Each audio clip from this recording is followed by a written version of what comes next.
Oh, yes. The sound of many people's childhood. Childhood. Ladies and gentlemen, and every other beautiful individual and entity, my name is MaximumAustin, and today we're playing a special game. We're going to let the intro run. Yep, it's Crash Bandicoot. The first one.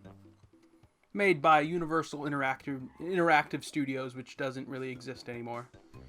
And made by the guys who made Indiana Jones, the game. And Children of Men, the game. Anywho. It's Crash Bandicoot! Awesome! There he is. There's our good boy. So, I'll let the intro play. This is the title screen. This is a very influential, and important title for the original PlayStation. It didn't launch with the PlayStation when it came out in 1995, but when it came out in like September or October of 1996, Sony got a mascot. But Dr. Cortex, we have not determined the cause of past failures. More! This Bandicoot will be my general, and he will lead my Cortex commandos to world domination. This time I shall reign triumphant. We are closer than ever before. Quickly, into the vortex! But Dr. Cortex, the vortex is not ready. We have no idea what it could do. Failure again. Capture him! Uh-oh. Prepare the female bat.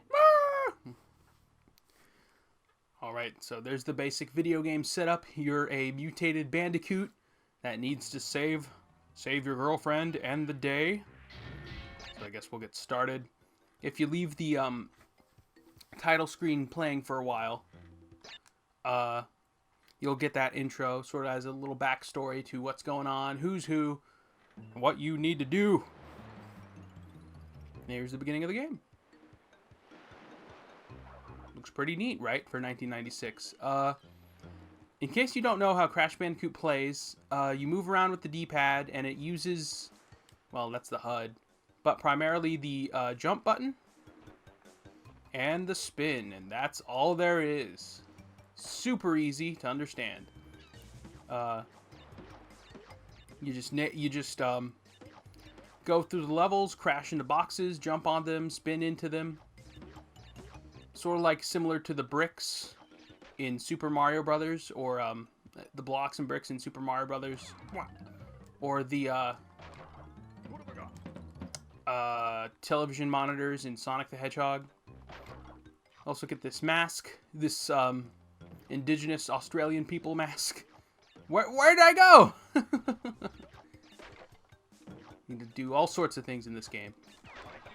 Oh, and I lost him. Oh, shoot, that's not gonna work. It's not gonna work. I kind of want to, though. We're gonna go ahead and restart. We're gonna restart the level because I messed up. I want to show off this trick just for this first level. Anywho, but yeah, you just progress through these levels, these 3D corridor-esque levels. Not really exactly Super Mario 64 yet, but sort of like Sonic the Hedgehog or Donkey Kong Country if it was on its side, you know what I mean? Let's go ahead. Let's see if I don't mess up again. Oh, so satisfying. So satisfying. Alright, there we go. Hopefully I won't mess up again. Boink, boink, boink, boink, boink, boink, ba-doo. Keep spinning into the bad guys. Different fauna and flora, even, that appear on these fictional Australian islands.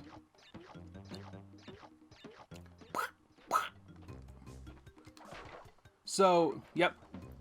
Introducing the mask mechanic. It's similar. I don't know what to compare it to. I don't know. It's just how the hit point system works in this game.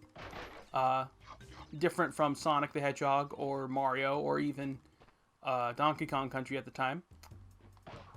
You just collect masks. This is the 2 hit point tier mask right here. And you collect 3, you become invincible for a time. Neat. Go ahead and take care of the turtles.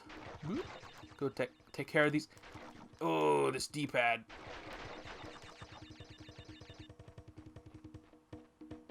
Make your way, Crash. Oh, nope. 1, 2, 3, 4, 5, freaking 7, 8.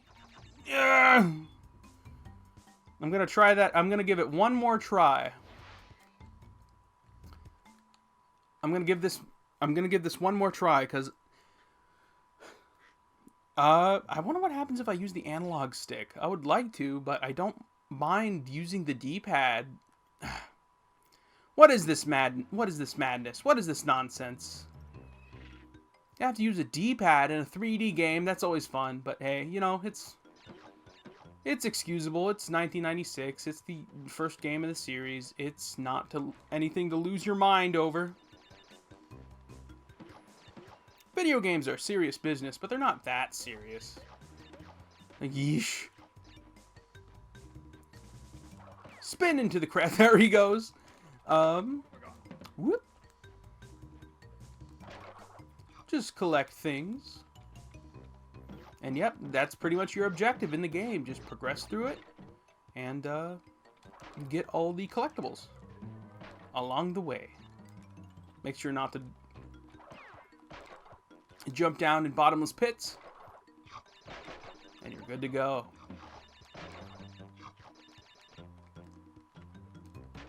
Boing.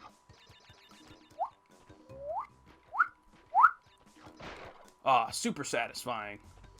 That's the good aspect of a great video game. Everything has to be super satisfying. Okay, let's try this again. What have I got? I cannot. Okay. 1 turtle, 2 turtle, 3 turtle. Ah, that's also satisfying in a way. Get this. Ooh. It really... Okay. Oh, for Pete's sake. Okay. 1, 2, 3, 4, 5, 6, 7, 8, 9! Yes, I got it! Woo! I am an epic gamer. Let's just check down this corridor to see if there's any boxes. And there's, I think, at least 2. There we go. And a bottomless pit, which we don't have to go down. Now, I have one more jump. I cannot mess this up. Oh, there I go. And yeah, here's the main mechanic if you want to get a different ending or complete the game 100%. Collect all the gems collect all the crates in a stage without dying, and you get this screen. You get a gem, and that's cool. You also get the opportunity to save your game, which is something, I suppose. But we'll just go ahead and password.